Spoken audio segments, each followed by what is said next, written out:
And then we wait 10. Well, good evening, Grant. Hi, good afternoon. Yeah, it's still afternoon at your place. It is just. So I'm really excited for to start this new series actually together, and having you as the pioneer and me as the futurist in this session.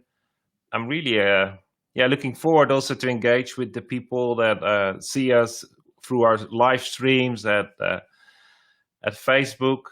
So I really invite you to place your comments, to interact with us. Maybe you have to accept a pop-up with Melon app that because that gives us access to your input. So it's streamed to our live studio. And so, Grant, what made you to position yourself as a pioneer in life, a pioneer in leadership? What's that drive inside of you? Yeah, good afternoon, everyone. As Aaron said, it would be great if you can comment in the chat boxes just so we can get a bit of feedback. But to answer your question, I don't know. It's transpired over many years to get to this point of understanding and realizing that I have a sort of a pioneering personality through sort of trials and errors, maybe rubbing people up the wrong way, being a provocateur, an irritant, seeing needs that I feel that should be met, and doing or trying to do something about it. I don't think I really understood that I was a pioneer or recognised myself as a pioneer at all. Only until recently when people said, "Look, I think you're a pioneer. You have that skill set, those qualities, the desire to see change. That's very pioneering." So yeah, only by other people recognizing that skill set or those qualities in me did I start to think that way and think, well, look, actually, yeah, I'm pushing for the new. I'm bringing to the fore to discussions new thought, new ideas, and potential change. So yeah, it's only been very recently, and since I've really understood what I am, my identity, because it was always centered around as a leader or leadership in some way.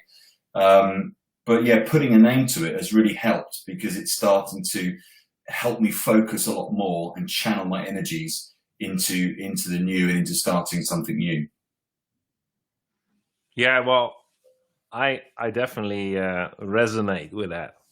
And, like it goes beyond relating to what you're saying, and yeah, I think I have a similar experience. So it's like, well, stepping out as a futurist has quite a lot of things in common with the Yeah. pioneering spirit, but also with the innovation and the entrepreneur. Um, like for me, it was like I started to realize that actually I have a glimpse on the midterm and the long term where we should go. So it gives me more or less like a roadmap with with big steps. So I also recognize I need to surround myself with the pioneers, like people like you, Grant, because I don't see the short term that clear. Mm. So like pushing through and taking the steps, and so I'm really happy to run this with you, and because it's just like, well, most of us we're still in lockdown. I don't know if how's that like globally, or like over in Europe and in the UK, we're most like more like locked down for few weeks, few months. But if I'm honest, I thought actually we are locked down for way longer than COVID is there. Yeah. Because systems around us, which could be through leadership, which could be through educational system, culture, traditions, they all have this nasty side effect of putting us down, locking Yeah. us up, Absolutely. putting us in a box.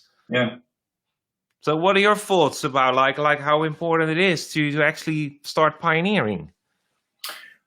Oh, so important, especially coming out of this time, as you say, where lockdown has been forced upon us, and it's caused a lot of people to recalibrate, think, ponder their situations and then what that means, and opportunities to readdress our leadership. Because I mean, for me, pioneering is leadership, and leadership is pioneering. And so we lead others into something new, something better, don't we? We leaders we should be leading others into growth and developing it so they can develop their strengths and character, so we can grow as individuals or we can grow collectively.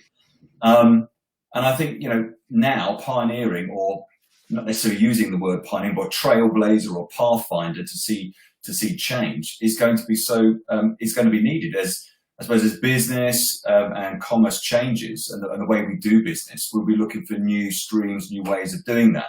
I mean, I've seen it a few times in business where a member of a team sees a potential, that sees something that others don't see, and they bring that idea, say for example, to a meeting in front of a senior leadership team, and they discuss that idea.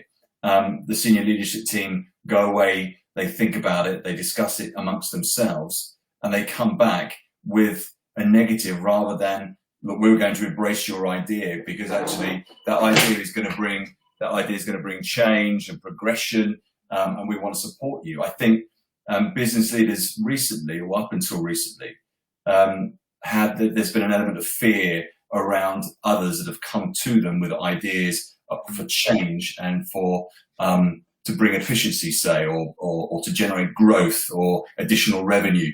And there's been a lot of, well, look, actually, I'm afraid of that. I fear that. Actually, you're quite a powerful person. I think a lot of leaders in the past have feared potential, the power that a potential individual can carry, or the ability they have to change something. That's got to change. And I think leaders have to be, those in a position of leadership have to be willing and open to hear what those around them have to say, because individuals we all are pioneers in some way. Some recognize those qualities and skills where others don't. So yeah, I think it's going to be very important as we progress and as we grow, and for leaders, pioneering and breaking ground and doing something new and different is going to be key to survive and key for change and growth. Yeah, I totally recognize that. Like what we do in our leadership developments, we always say we start with the point that everyone is a leader, because your choices or the lack of choices, they will influence those around you. Yeah. So by not making a choice yourself and not stepping out, and actually you're waiting for someone else. And we all know the one-liners of, if you don't live your own dream, you probably will end up living someone else's dream. Yeah, that's very true. That is very true. But I think the raw reality is that you're not living someone else's dream. You're just lived by someone else. And like skip the dream part. And your dreams are actually such a vital thing, because they are a key element of your preferred future. Yeah, and it's one of your personality. Yeah. Yeah, and you're like your future personality and your preferred future and your future clients and your future peers. It all comes together in a level of convergence. But you can wait for convergence to happen. But the numbers, and they're not like real statistics, but the numbers is that it will only happen to a few percent of the population. But I definitely think, like, if we start leading ourselves and we start living with taking responsibility and finding out why we are born in this place, in this time, in this reality, we also should discover that we carry something unique, some value, a message that actually needs to be heard, needs to be received by those around us. So we have to start pioneering. Like I would nearly say those are like the baby steps of just finding out who you are, why you're born in this time, and what you carry. And recently through coaching, we had the discussion that actually is like, what makes you jump up the couch when you're watching television? And your first reaction is, why didn't they know? Yeah. Well, that's probably because you carry something and you have to start speaking about it because it needs to be heard. It needs to be spread. Absolutely, yeah. But I think, I don't know, being a part of an organization like the John Maxwell team, where it's big on leadership in the United States and Asia and parts of Europe. So many in those areas of the world see the importance of personal development and growth. So they're making those first or initial steps towards exploring their preferred future. They're taking that decision to say, look, I don't want to be where I am now in 3 years' time. I want to be further down what I'm doing. I want to have started my own business, or I want to make a change in government. I want to be a counsellor, whatever it might be, is to affect change higher up than I am now or further on than I am now. And in the United Kingdom, it's such a, there is a mentality of, look, I don't want to invest in myself. I've got other things to do, rather than, I don't see the importance in personal development. So there's a limited thinking in this country with regards to individuals' potential and exploring that potential. So when you start to have discussions with folk in the UK about, look, where do you want to be in 5 years? What is it you want to achieve? What is your preferred future? Majority, I would say 80%, would say, I don't know. I'm doing a job now that I've done for 20, 30 years. That's all I know. And they haven't been given that opportunity to have the skill set or the qualities or the passions called out, or even given permission that they can dream and actually see their dreams become reality. And you mentioned coaching and mentoring just then, and that's the importance of having a coach and a mentor, that actually they can ask you those questions that probe, that delve deep into your soul, into your person, your being, and start to extract out the gold, the treasures, all of the qualities that you have that you never knew were there. And that's when we start as individuals to think there's something more than this. Actually, what I possess, what I hold, and my personality, the qualities I have, can actually see potential change and growth in my, let's say, our families and our family units first and foremost, then in our communities. So yeah, I think there is a real, we're struggling. I'm struggling to see individuals in the United Kingdom that I've spoken to start to take that personal development, that growth, the desire to grow, the desire to explore, the desire to test and try. They just maybe dismiss that. But people want it. Those that I've spoken to, people are crying out for change, for something new to come along, or for them to be able to influence.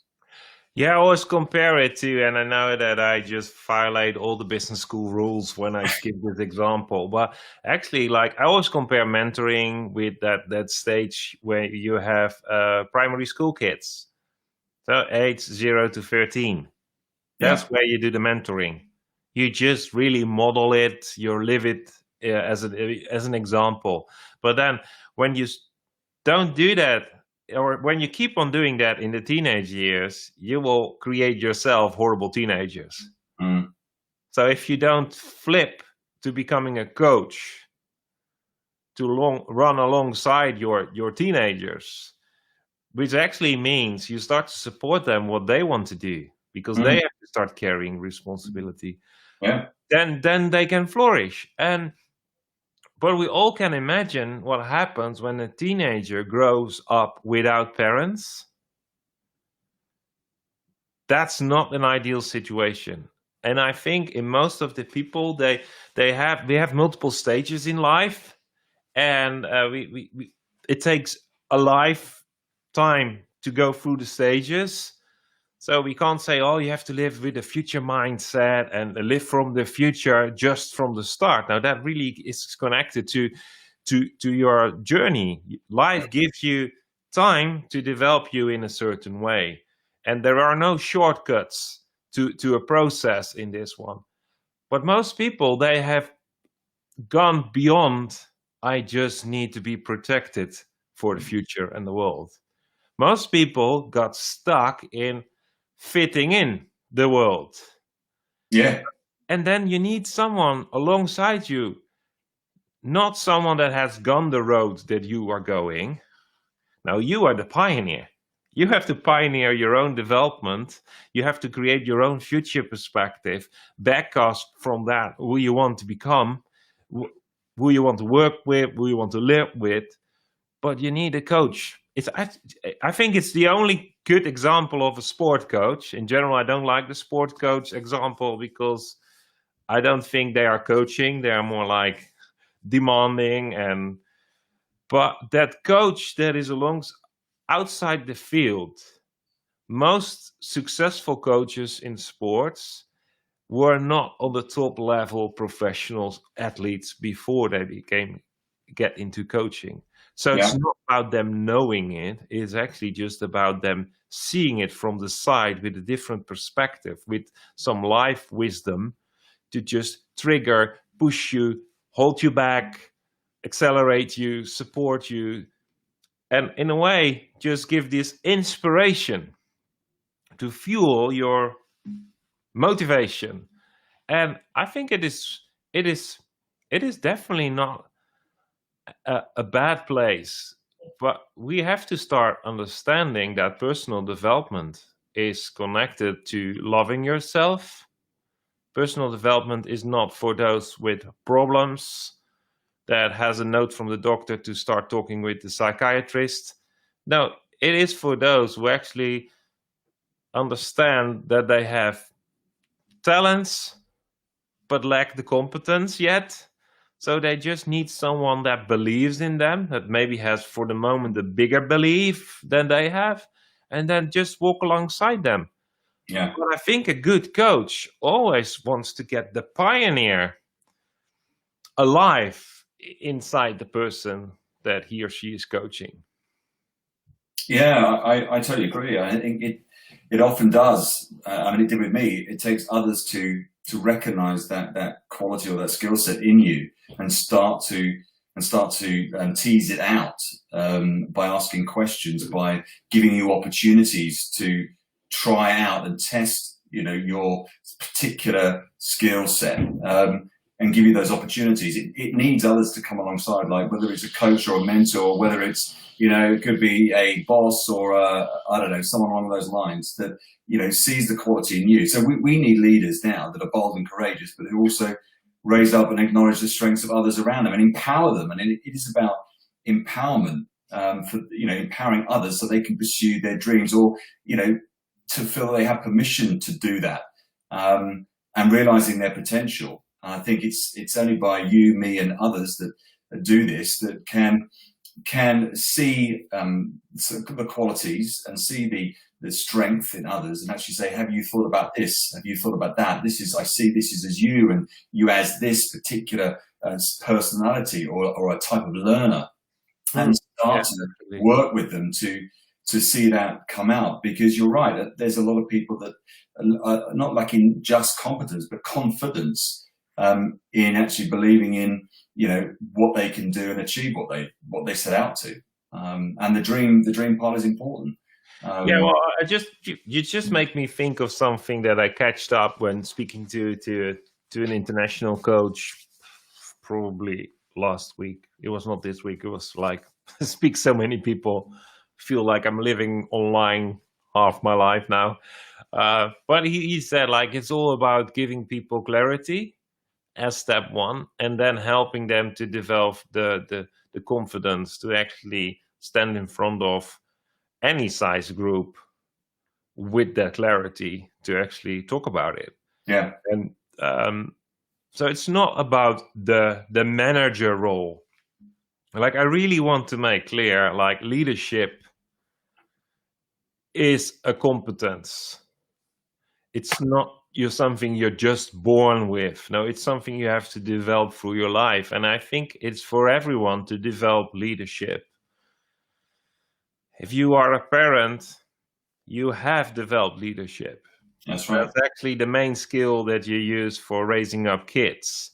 If you have co-workers that you lead, maybe you have the end responsibility for a project. Like, it's in the small things, but we have to start taking small steps. So what would be a good first step in becoming, or not becoming, a pioneer, but awakening that pioneer inside of you, and gain some clarity?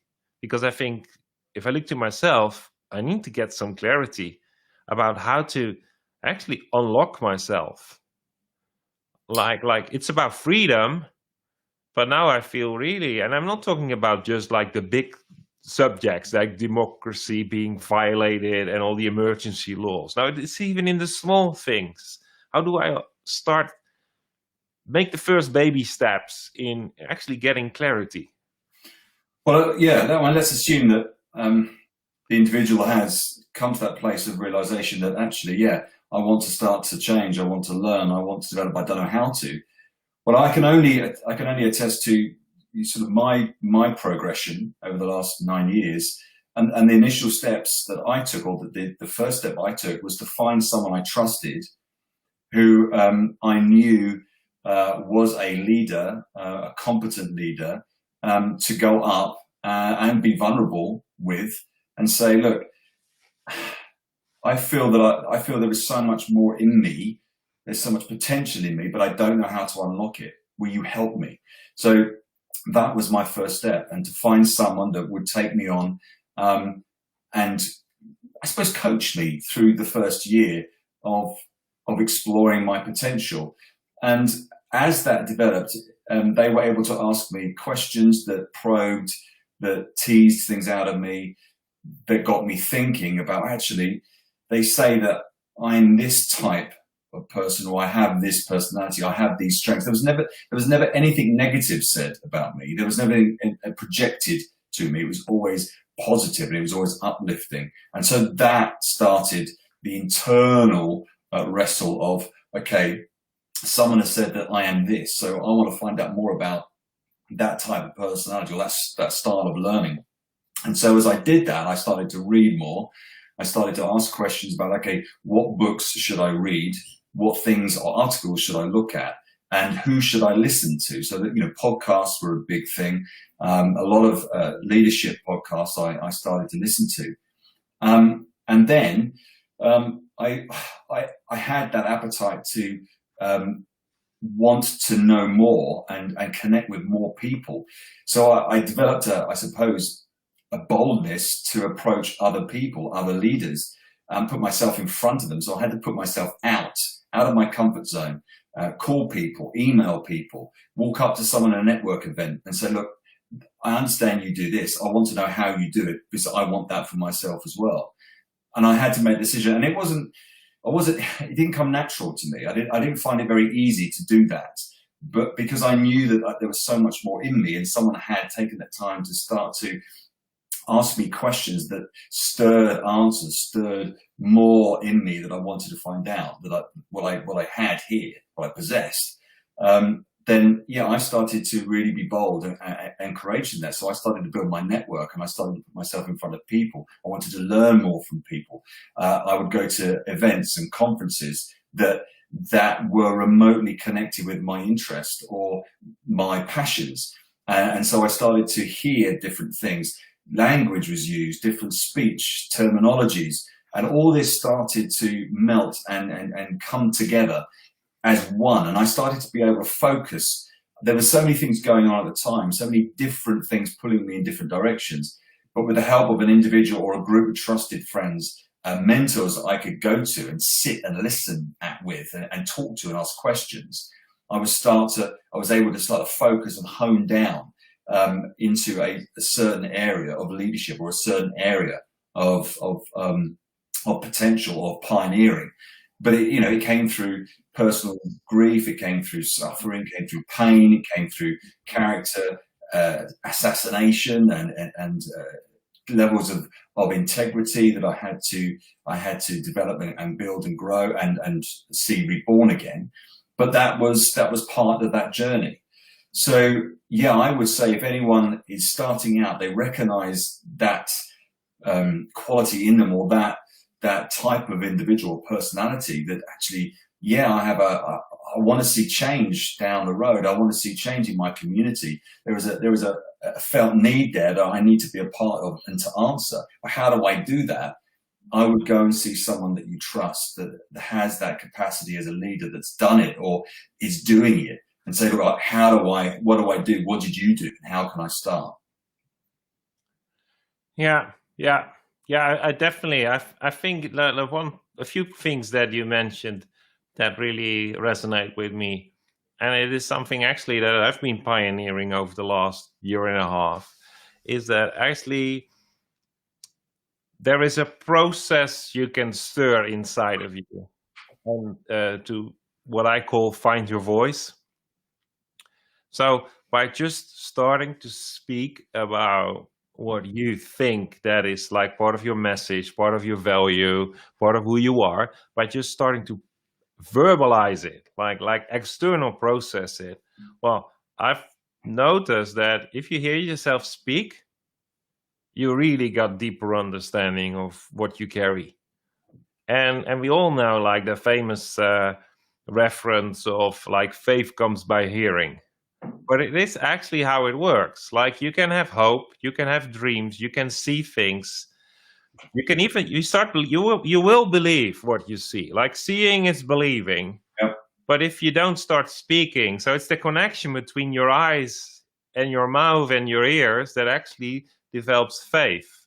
And through encouragement, you can translate faith into action steps.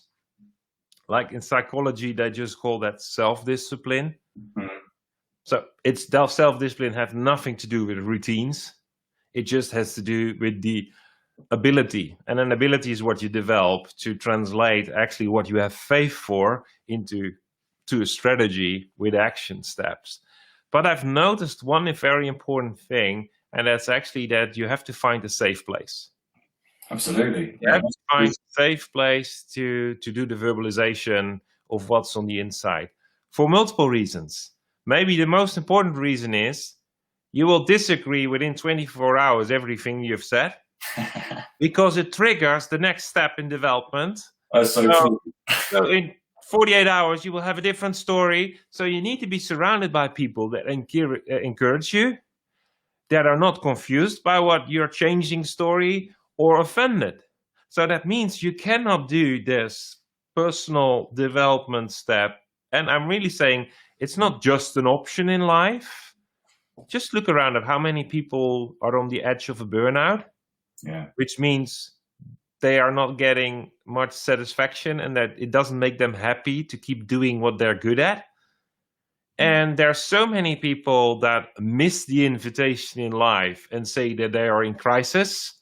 Yeah. Just to take a big one, the midlife crisis, but there are multiple ones. There are puberty, like teenagers. That's also a crisis. If you don't see the invitation, so you need to have a safe place where you can explore that invitation. And I've done it the wrong way myself. Years ago, I started to actually do this discovery in the place where I was surrounded by those who were leading me, and they really got nervous. Yeah. And I really triggered behavior that would be great in a coaching session for their personal development, but were not good for the relationship in the moment. And I really confused the people that were actually following me, not because they didn't understand, no, for the simple reason they immediately start to act to the breakthrough I shared. But then in 24 hours, I just ignored the breakthrough and had another breakthrough. And they were really like, I can't pivot. I'm just burning ships everywhere. And I thought, but what are you doing? And then I was too late. I just recognized I need to have a safe place with people that actually, what I call in business language, do not have a stake in my development. Yeah. It's not, they are interested in me, they love me, they encourage me, they wish me all the best, but my development results are not pushing them. And I just, my first step would be like, find a safe place. I call those safe place a mastermind, a peer-to-peer community. Yeah. And find it and start talking about it. Yeah. Because the strongest key tool you have in your toolbox as a person is your tongue. It's literally it's the leadership rudder. Like I use the sailing boat always as a metaphor when I talk about leadership. But it is that small piece that's of wood or plastic behind you that actually has the most influence on the direction set. So start doing it in a safe place and be pushed back, be encouraged, be launched, be accelerated, be confronted, be I would nearly say like be offended by those people who are in the same journey, because at the end everyone is inspired to push through and not offended by you changing the story. And the future is created, just a side thing, the future is created by audio. It's what Einstein said. Like the galaxy is still expanding based on audio. So the galaxy is filled with voices that has not like created yet. So, and we just have to trust the galaxy is expanding, because the voices, the spoken word will not return void. But one day it will manifest, it will be created. Yeah. And that's such an important stage in life to embrace. Sorry.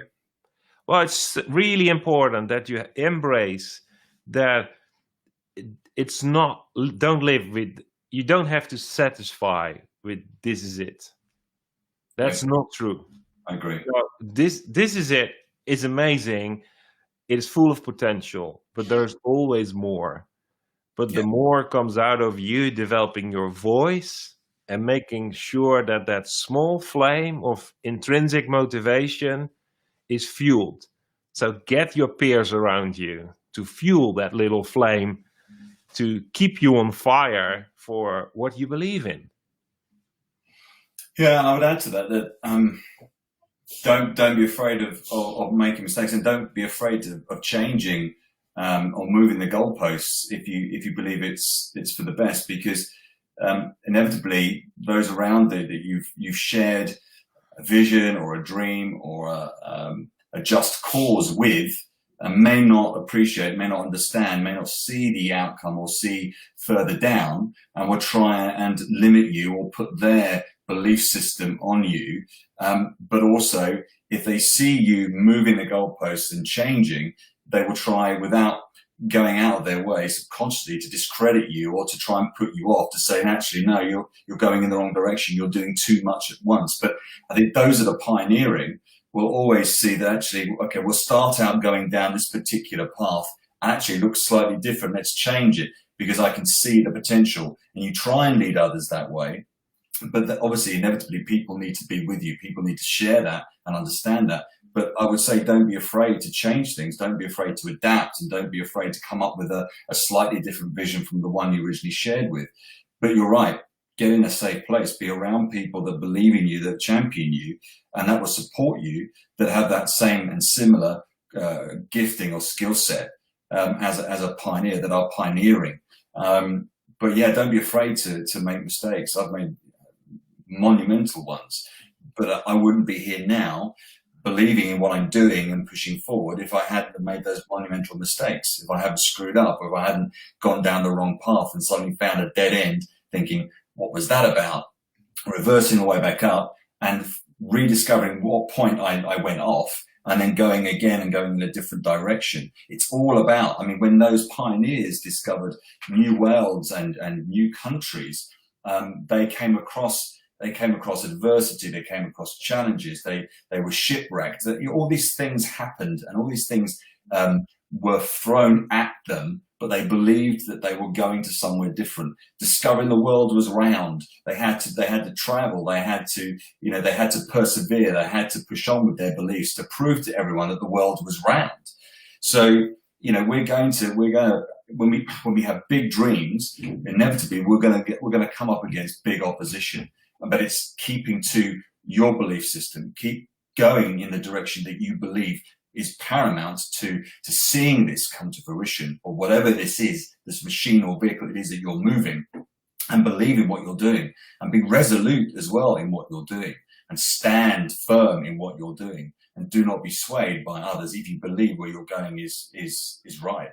But yeah, sometimes we can shoot ourselves in the foot because we give up, and we walk away just because of one person speaking something over us, or sharing something, or being negative towards us. So we need to develop and build that confidence in what we believe that we're doing is right, the dream that we hold and hold fast to, and be prepared to fight at any cost to see that come about.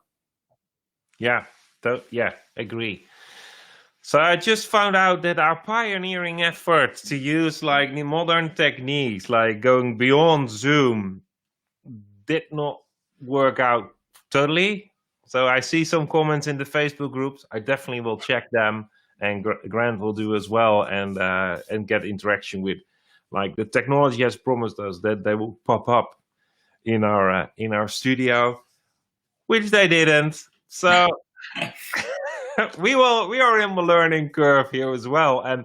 But just to illustrate, like, it all doesn't matter. It's all about, like, you have to take the first step.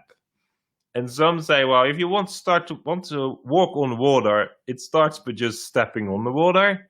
Yeah. And sometimes it works, and sometimes it doesn't. Metaphorically, physically, sometimes it works, especially when it's frozen lake, and sometimes it doesn't. But it doesn't matter. It's all about that you put yourself into motion. Like, we love words like promotion. Yeah. But promotion means same as forward motion. So put yourself in motion, because those around you can help you. If it's a coach or a peer, they can help you when you start getting in motion. Like, it's not that you are, like, if you lay back on the couch, there's no one can help you. Well, because the person that you need is that parent that is going in the mentoring phase. Like a 4-year-old, you just take it off the couch. You want to be empowered, which means you do the job, but you're supported, you're equipped by those around you.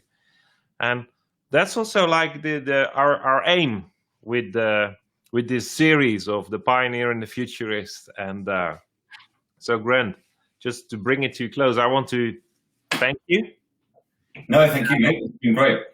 Also, I want to invite those that has been listening or see the replays, just connect with Grant, connect with me. If you want to talk about certain aspects we mentioned, we will be back in this setting in 4 weeks. In the weeks between, I will talk with an innovator, an entrepreneur, and a priest. And so watch this space. We have the ambition to make it a weekly thing, with the aim to actually connect. So next time the technology should work, and we could really like reply to your comments. And but I really encourage you, like, don't walk away from watching this, but really like take a first step. And if that is just meaning like send a text message to one of us, we are ready to start sharing we're experienced. Great. You have a last word, Grant? Just want to echo your thoughts, because I think pioneering can be lonely. It can be it can be a lonely journey, and it will be at times, and that's okay. It's the fact that you're moving forward, that there is momentum to what you're doing, and at the right time, the right people will come into your life, onto your journey, to encourage you, to support you, and to be your team, and to be fellow pioneers. But it takes an individual, it takes one person to see a need and be that catalyst. And usually you'll find your company, you'll find those individuals very shortly. When you take that first step, you'll just align yourself with those that believe and want the same as you. So yeah, don't give up. If you feel at any time that this is hard, or you're lonely, as Ian said, look, you can text me or Ian, and we can chat and we can talk. The reason why I created the Pioneers Facebook group was to do just that, because I know how lonely it can be. I know that support is vital, and encouragement and empowering each other is absolutely vital for what we want to see happen and the change we want to see come about. Thank you. Thank you, and looking forward to connect, to you, Grant, and all those others out there. And just to echo, you're not alone. So make use of it. And for now, have a great evening for the people in Europe. For those in Australia, you probably missed it. So I hope you slept well. And those in the US, I just say, make the second half of the day count. Absolutely. So see you soon. Cheers. Thanks, everyone.